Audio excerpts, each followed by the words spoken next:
Pourquoi les infections répétées dans la partie intime d'une femme, dans la partie intime, c'est-à-dire dans la partie vaginale d'une femme? Pourquoi les infections répétées? Pourquoi les infections, ça se répète tout le temps? Parce qu'il y a beaucoup de femmes qui pleurent. Ils disent que non, moi, je n'arrive pas à me laver sans pour autant que je mette les doigts là-bas dedans. Parce que dernièrement, on a parlé pourquoi est-ce qu'il ne faut pas introduire les doigts à l'intérieur de notre partie vaginale. Parce que on risque d'avoir des infections répétées. On risque d'avoir des problèmes de cancer de l'utérus. Parce que le vagin d'une femme, ça se fait l'auto-lavage. Ça fait l'auto-lavage. Alors, il y a d'autres personnes qui nous ont posé des questions de savoir que non, nous, nos mamans à l'époque, nous disaient toujours de mettre le doigt. Nos grandes-mères nous disaient toujours de mettre le doigt là-bas dedans. Sinon, si tu ne mets pas les doigts là-bas dedans, tu vas te sentir mauvais. Alors, je voulais dire ceci. Les gens qui mettent les doigts là-bas à l'intérieur de leur partie intime, ce sont des personnes qui ont des infections. Alors, quand tu as les infections, tu as toujours l'impression, c'est comme si à l'intérieur de toi est très sale. Une fois que tu introduis les doigts, tu auras toujours de pertes blanches qui vont commencer à sortir dans ta partie génitale. Voilà, parce que tout le monde est passé par là, toute femme est passée par là, par les infections, même si ce n'est pas l'infection qui est sexuellement transmissible, mais il y a aussi des infections qu'on prend dans des toilettes, dans des seaux qu'on se lave avec, dans des sous-vêtements qu'on porte mal propres, donc voilà. Alors, qu'est-ce qu'il faut faire et qu'est-ce qui cause que tes infections soient toujours répétées? Je disais, c'est l'hygiène d'abord. Ton hygiène, comment est-ce que tu te comportes quand tu laves ta partie intime? Quel seau tu te laves avec? C'est quelle eau que tu te laves avec? C'est quel sous-vêtement que tu portes? Est-ce que quand tu vas faire tes grands besoins, est-ce que tu essuies bien? Tu essuies bien avec de l'eau? Parce qu'il y a plusieurs femmes, quand ils entrent, ils font des grands besoins, ils essuient seulement avec du papier. Or, si vos grands besoins restent dans les sous-vêtements, ça risque aussi de vous donner les infections. Si tu fais le pipi ou encore tu fais des urines et que les urines restent dans ton sous-vêtement, ça peut aussi te donner le microbe. Les microbes peuvent aussi, tu peux prendre aussi les microbes dans des toilettes là où tu entres, dans des toilettes publiques, même dans vos propres toilettes. Si ce n'est pas bien entretenu, tu auras toujours le microbe, tu auras toujours des démangeaisons. Ne mélangez pas les seaux avec qui que ce soit. Il faut avoir ton propre seau ou que tu laves la partie intime avec. Ne mélangez pas les serviettes avec des gens. Utilise ta propre serviette.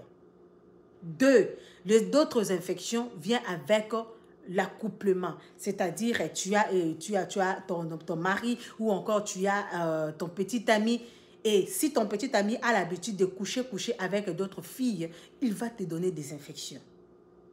Et si tu as l'habitude de ne pas avoir un seul partenaire, tu as plusieurs partenaires, tu auras des infections parce que tu ne connais pas d'autres partenaires là, ils couchent avec qui quand ils sortent.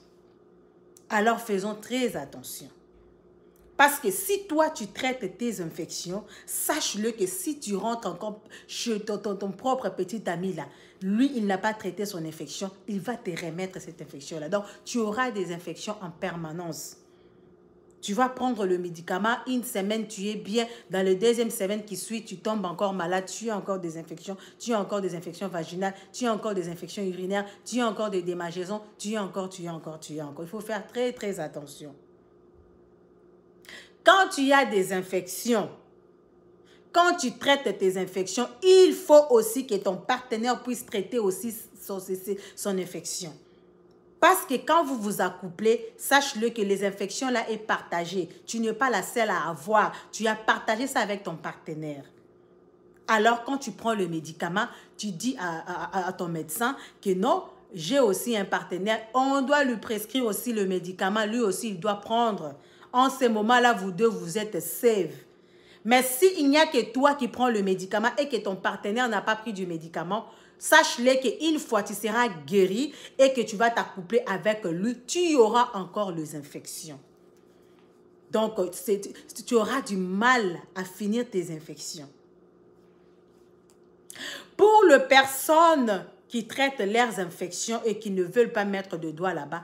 Quand tu traites d'abord les infections, on interdit les gens de ne pas mettre le doigt là-bas parce que à l'intérieur, c'est très propre. La partie génitale fait l'auto-lavage. C'est très propre, ce n'est pas sale. Ce qu'il faut laver, ce sont des lèvres qui sont à l'extérieur. Vous les lavez très bien avec beaucoup d'eau, avec des gels intimes, vous les lavez très bien. À l'intérieur, là-bas, vous n'avez pas besoin d'introduire les doigts parce que ça fait déjà l'auto-lavage. Si vous lavez tout le temps à l'intérieur, vous allez enlever des choses qui sont à l'intérieur, qui empêchent que vous puissiez avoir des infections. Voilà pourquoi vous avez des démangeaisons tout le temps. Les gens qui ont des infections, qui ont l'impression, c'est comme s'ils sont sales là-bas. Et effectivement, c'est vrai, parce que quand tu as des infections, tu as des pertes blanches en abondance. Tu as tendance toujours à mettre ton doigt là-bas pour le faire sortir. Et ça ne va pas se terminer. C'est tous les jours que tu dois commencer à mettre ton doigt là-bas. Mais quand tu mets les doigts là-bas, tu te fais du mal à toi-même. Ça ne va pas finir comme ça. Mais quand tu traites tes infections et que tes infections est finies, arrête seulement d'introduire les doigts là-bas. Tu auras la paix. Et si tu as un seul partenaire, donc tu auras la paix dans ta vie. Tu n'auras pas de problèmes.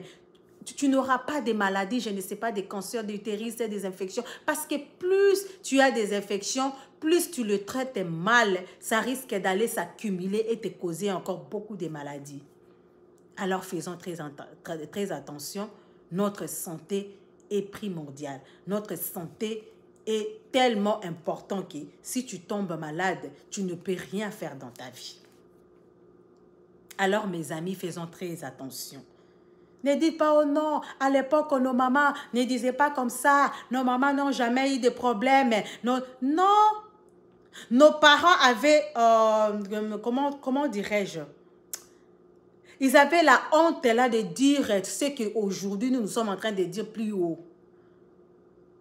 Les histoires de sexe, les choses que nous sommes en train de parler, d'appeler chaque chose à son nom. Nos parents n'avaient pas cette habitude-là de nous dire, ils avaient la honte. Or, la honte là, ce n'est pas du tout bien. Et ils pensaient que le sujet-là était très tabou. Ils ne peuvent pas parler à leurs enfants du sexe ou encore je ne sais pas de quoi. Et parce que si tes parents tombent malades, par exemple, ta maman tombe malade, elle a les infections vaginales. Pour elle, elle ne peut pas venir dire ça à toi que j'avais les infections vaginales. Elle ne peut pas te dire ça. Nos mamans nous ont caché des choses. Ils ont eu aussi des infections comme nous sommes en train d'avoir aujourd'hui. Mais ils n'ont jamais parlé de ça. Ils sont restés silencieux. Ils ont traité ça dans leur manière. Ne dites pas que non, ma grand-mère avait dit ceci. Tu ne savais pas ce qu'elle aussi, elle vivait en cachette. Elle ne te disait pas tout. La science est en train d'évoluer, mes amis. À l'époque, on avait des téléphones. On n'avait pas de téléphones.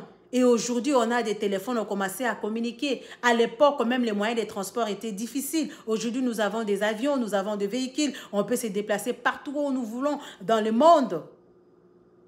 La médecine est en train d'évoluer. Vous croyez seulement si un docteur te dit quelque chose, vous dites oh oui. Maintenant, le médecin qui nous dit tout le temps qu'il ne faut pas introduire les doigts là-bas dedans, ils sont des délinquants. Ils ne sont pas des délinquants parce qu'ils ont trouvé que la science a évolué. Ils ont fait des recherches pour savoir. Les femmes souffrent souvent des infections vaginales. C'est qu'est-ce qui cause toutes ces infections-là? Et ils ont fait des études, ils ont trouvé que mettre son doigt tout le temps dedans là-bas, ça vous cause des problèmes parce que dans nos ongles, nous avons des bactéries. Et dans dans des parties intimes, dans la partie intérieure, il y a toujours le truc, j'ai oublié encore le nom, m'a échappé, qui nous protège contre les infections. Une fois que tu introduis tes doigts, tu enlèves tous ces trucs-là, tu es exposé à avoir des infections. Portez des sous-vêtements en coton. Évitez de garder vos sous-vêtements pendant longtemps avec des urines. Évitez de garder vos sous-vêtements pendant longtemps avec des matières fécales. Ça va vous donner des infections. Arrêtez de coucher avec quelqu'un que tu ne connais pas sans préservatif. Préserve-toi parce que tu ne connais pas la vie de la personne. Tu ne connais pas qui il sort avec. Il sort avec qui? Alors, faisons très attention, comme je disais, notre santé est primordiale. Parce que quand ta santé te touche, tu ne vas rien faire. Tu seras là cloué dans ton lit. Alors, mes amis, faisons vraiment très attention. Je vous ai donné des histoires qui font à ce que le femme tombe toujours dans des infections répétées. Faisons très attention avec notre hygiène et tu seras toujours en bonne santé. Merci beaucoup.